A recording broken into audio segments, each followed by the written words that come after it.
प्रशांत किशोरांबाबत राष्ट्रवादी लवकरच निर्णय घेण्याची सूत्रांची माहिती आहे। प्रशांत किशोर आणि सुनेत्रा पवार यांच्यात बैठक होणार असल्याची ही माहिती आहे। तर चौथ्या बैठकीनंतर अंतिम निर्णय घेतला जाण्याची शक्यता आहे। 10 सप्टेंबर पर्यंत पक्षातील सगळी रिक्त पदं भरली जाणार आहेत।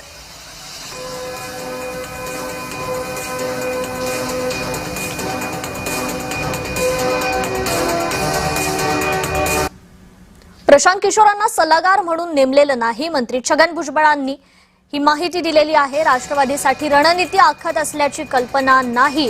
भेटीगाठी होत असतात भुजबळांनी स्पष्टीकरण दिलेलं आहे। मला तसं काही वाटत नाही।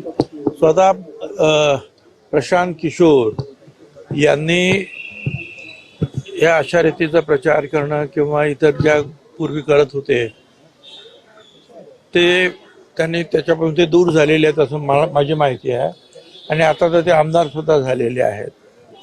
परंतु भेटीगाठी होत असतात। याचा अर्थ त्यांना पक्षाने नेमलंय सल्लागार म्हणून किंवा काय असं घेण्याचं काही कारण नाही की म्हणून जे मला तरी अशी काही कल्पना नाहीये।